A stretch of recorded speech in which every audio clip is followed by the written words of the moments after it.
भी इंसान अकेला पड़ जाता है। यह कहानी है एक ऐसी लड़की की जिसे अपने ही घर में अपनापन नहीं मिला, जिसके दोस्त भी उसे छोड़कर चले गए और जो एक दिन जिंदगी से हार मानकर सब कुछ खत्म करने जा रही थी। लेकिन ठीक उसी पल किस्मत ने उसके जीवन में किसी को भेजा, ऐसा कोई जिसने उसका हाथ थामा और बताया कि वह वास्तव में कितनी कीमती है। यह कहानी सिर्फ दर्द की नहीं, बल्कि उस रोशनी की है जो सबसे गहरे अंधेरे के बाद आती है। कथा 19 वर्ष की एक शांत स्वभाव वाली लड़की की थी। देखने में बिल्कुल साधारण, पर भीतर से बहुत गहरी भावनाओं और सवालों से भरी हुई। वह अपने पिता भाई बहनों के साथ रहती थी, पर घर में कहीं भी उसे अपनापन नहीं मिलता था। उसकी माँ का देहांत उसके जन्म के कुछ ही घंटों बाद हो गया था और उसी पल से लोगों ने उसके माथे पर एक नाम चिपका दिया, मनहूस। आस पड़ोस की औरतें फुसफुसाती। इसके आने के साथ ही इसकी माँ चली गई। इस लड़की के कदम ही अपशकुन है। धीरे धीरे ये बातें घर के भीतर भी पहुँच गई। पिता अक्सर कहते, तेरे जन्म के साथ ही हमारी खुशियाँ चली गई।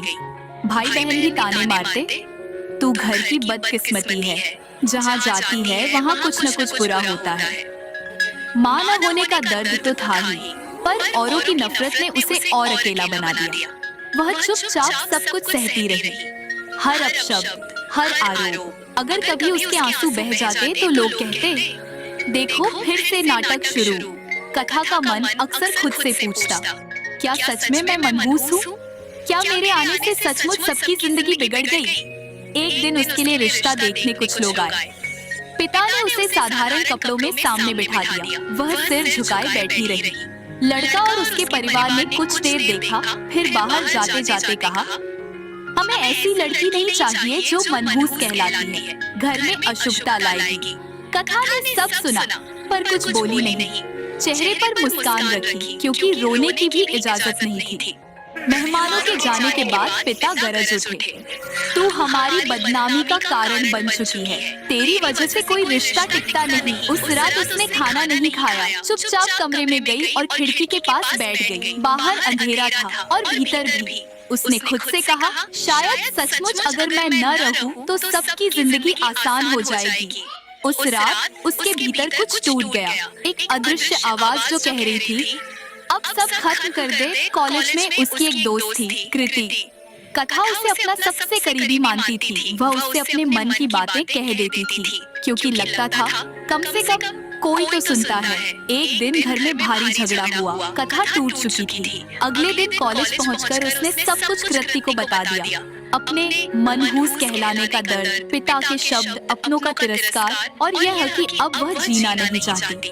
कृति कुछ देर चुप रही, फिर ठंडे स्वर में बोली, कथा सुन, जब तेरे अपने ही तुझे मनहूस मानते हैं तो मैं तेरे साथ क्यों रहूं? लोग मुझे भी तेरी तरह समझेंगे।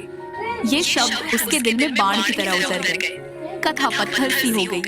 कृति ने बैग उठाया और जाते जाते कहा, कृपया मुझसे अब बात मत करना। वह वहीं बैठी रही, कुर्सी पर जैसे जमीन में धंस गई। उस दिन उसने समझ लिया, अब उसके पास कोई नहीं बचा, न घर, न दोस्त, न सहारा। कुछ दिनों बाद पिता ने गुस्से में कहा, अगर तू घर छोड़ दे तो हम चैन से रहेंगे। कथा ने सिर झुका लिया। उस रात उसने निर्णय ले लिया, अब सब खत्म। सुबह होते ही वह घर से निकल गई। न बैग, न फोन, बस एक टूटा हुआ दिल। वह शहर के पुराने बस स्टेशन पहुंची। एक टूटी बेंच पर बैठ गई। अंधेरा घिरने लगा था। उसकी आंखें आसमान की ओर थी। अगर भगवान है तो बता, मुझे क्यों पैदा किया? क्यों दिया ऐसा जीवन जिसमें मैं सबके लिए बोझ बन गई हूँ?